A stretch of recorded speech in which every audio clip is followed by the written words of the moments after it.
So this is the sermon that all preachers hate to preach, but have to preach at least once a year, and that is the stewardship sermon. And this is where, traditionally it's all about the money, right?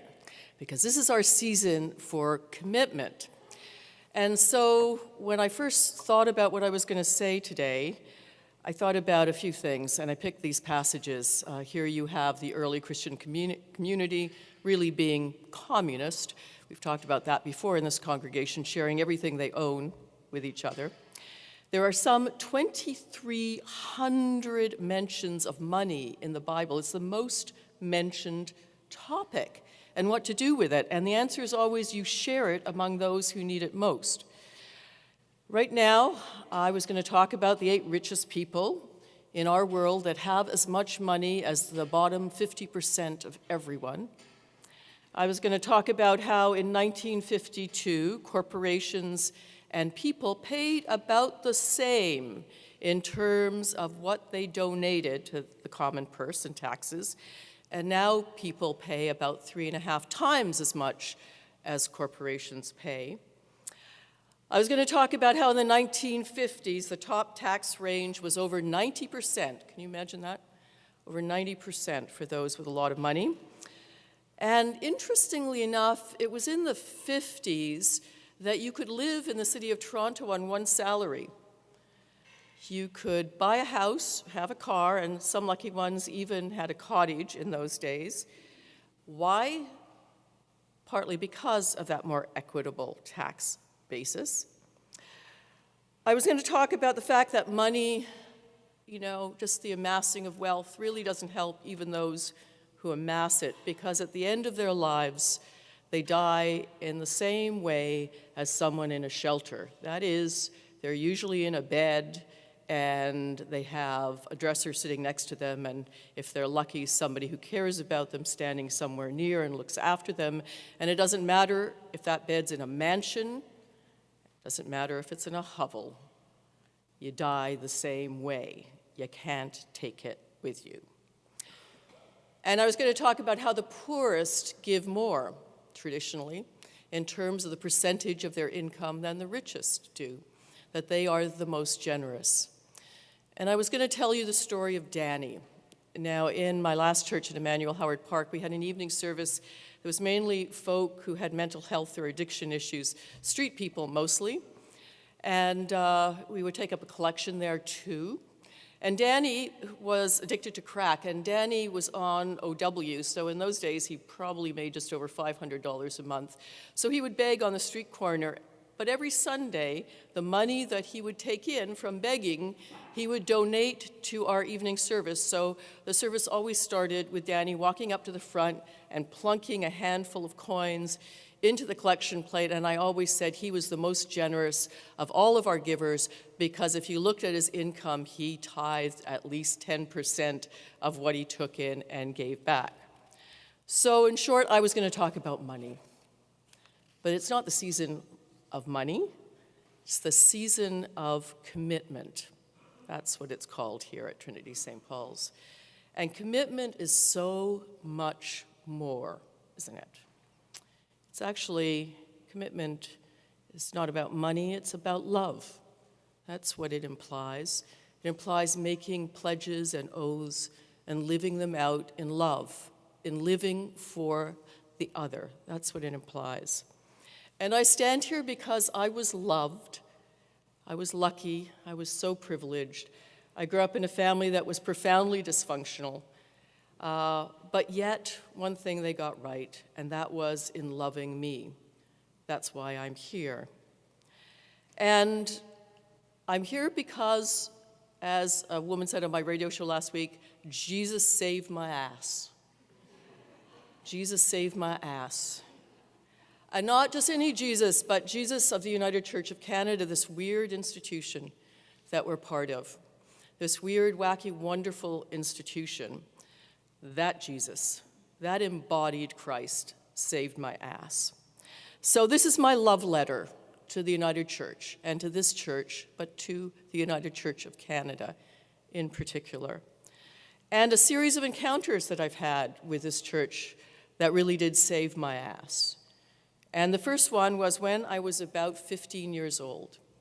And I left home when I was 15, and I lived on the streets of Toronto because just before I turned 15, I witnessed the suicide of my stepdad. He shot himself through the head, and I found the body.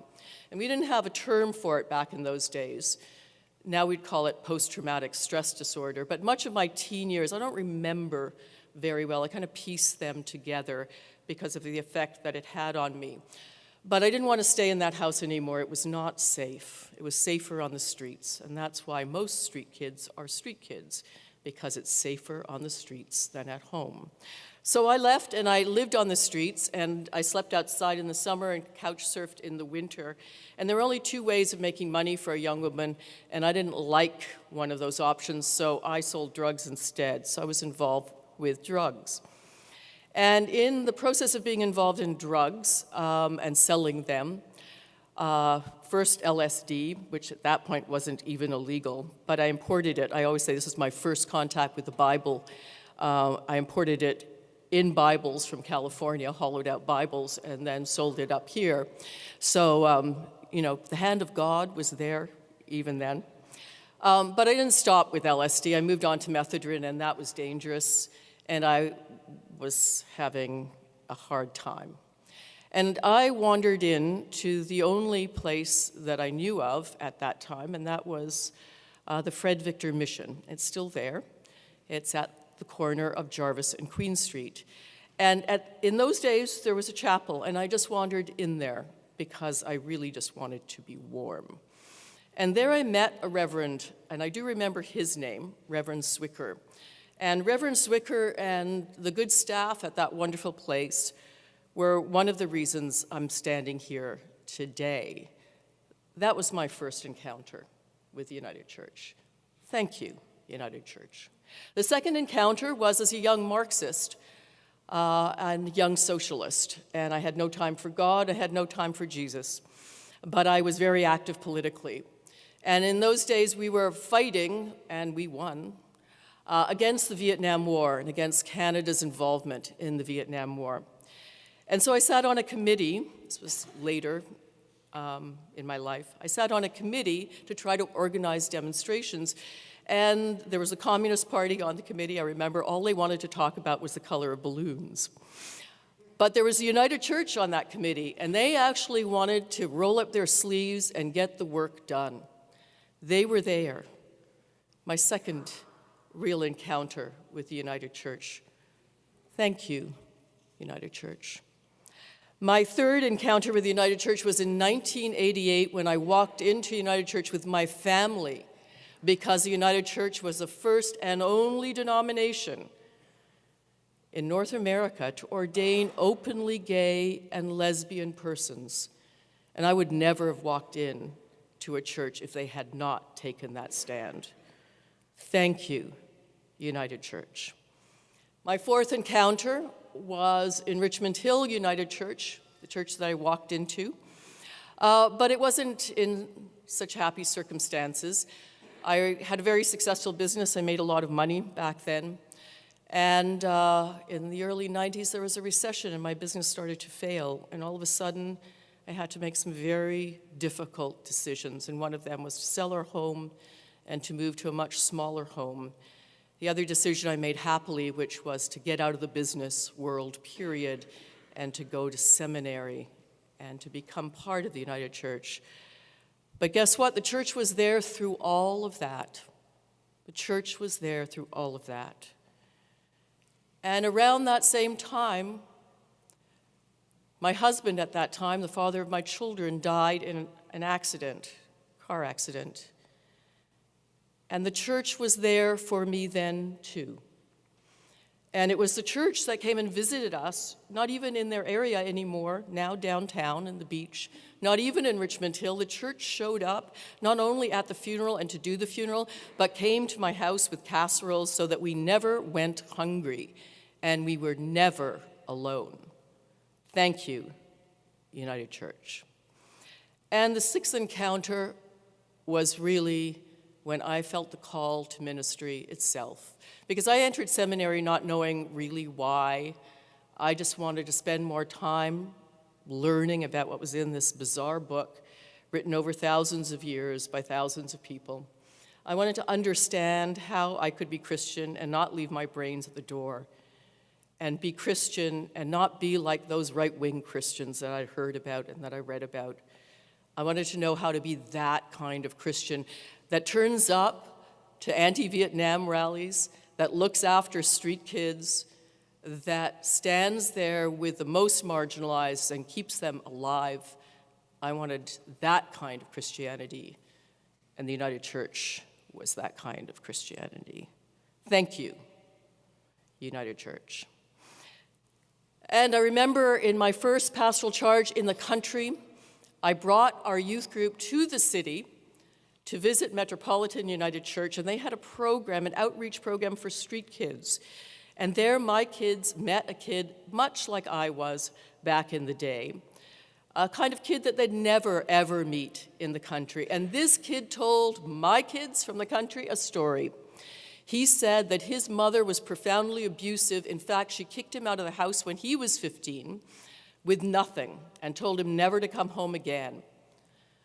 He was part of the LGBTQ community, and he found himself on the streets of Toronto with nothing. And he said he survived. His story was very similar to mine.